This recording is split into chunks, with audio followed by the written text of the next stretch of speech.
The Cowboys have been so inconsistent the last 3 weeks. What did you see from them last night? It looked like Jason Garrett gave the play-calling duties back over to Kellerman Moore because this offense looked like it did in the first month. There was more motion. There was more shift, more pre-snap stuff, more creativity, guys out in space and in matchups, and it worked for Dallas, especially early on. What did you say? Well, what I saw is, first off, Doug Pederson set the tone for the whole game. And to me, it's like, you see the Cowboys' take on it, that, hey, he guaranteed it. Yeah, but you know what he did? He backed down on what he said. In his locker room, it's like, whether you said it or not, you put in there that you really don't believe it. So to me, man, pull a Buddy Ryan. If you're gonna say it, double down on it. And number one, my dad would have doubled down and he would have beat Dallas like he always did. This is something right here. Doug Pederson, come on, dude. Like, hey, it's like a skunk. You put the skunk out of the box, you can put him back in like he tried to do. Well, that smell is still out there. Dallas had that smell and beat the heck out of you. And to me, but Pederson, that message like, hey, dude, I get it. You won a Super Bowl and all that. Coach Frank Reich might have had something to do with that also.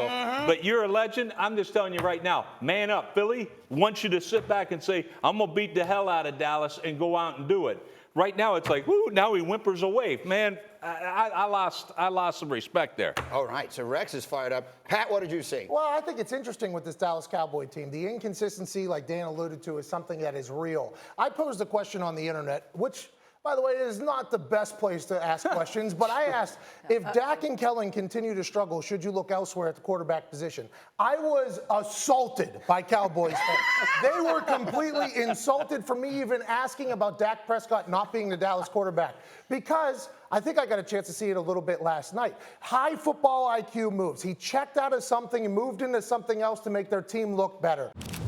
It was said by Chris Collinsworth last night that he gives a motivational speech to the offense every single week. I would love to be a fly in the wall, but for me, I think I learned a lot about Dak yesterday. I don't think I've been giving him enough credit, enough respect. I think it's about time to pay him. I don't know how much, but if that's the Cowboys team that continues to show up, they're going to be good, but it could also be because the Eagles...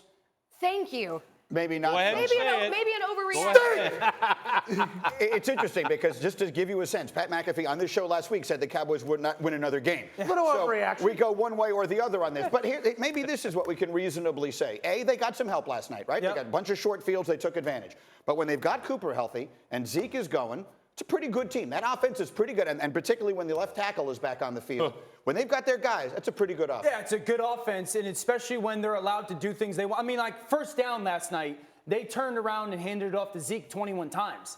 Like, that is the exact way that football team wants to and needs to play, is the big offensive line, taking control of the football game and turning around, especially early in football games, and being able to hand it off to Zeke, because he is one of those backs that the more you can give it to him early, the better impact it will have third and fourth quarters. And so if they can continue to play that style of football, but the thing is, we have not seen that week to week out of this football team, especially out of Dak at quarterback. And we're going to spend a little more time later this hour on the Eagles side of this, because this was an implosion in a variety of ways, and they're in trouble after back-to-back bad losses. But generally speaking, do we feel good about the Cowboys? It's been such an up and down start. They go into the bye 4-3 on top of what suddenly doesn't look like a very good division. I mean, they're going to make the playoffs because that division looks very bad. I think Orlovsky's been saying that for a few weeks. But you have no idea what team's going to show up. If this offense can continue to generate and that defense can continue to just swarm and cause turnovers and set the team up with a good kicker, good punter, good offense, good defense, this team has all the makings to do good. But who knows who's going to show up, Greeny? Nobody. And I don't even think the Cowboys know who's going to show up. I love it when we lead with the kicker and the punter. Okay, so we've got the good 63-yarder, Greeny. Cowboys. That's over. Sometimes good, sometimes not.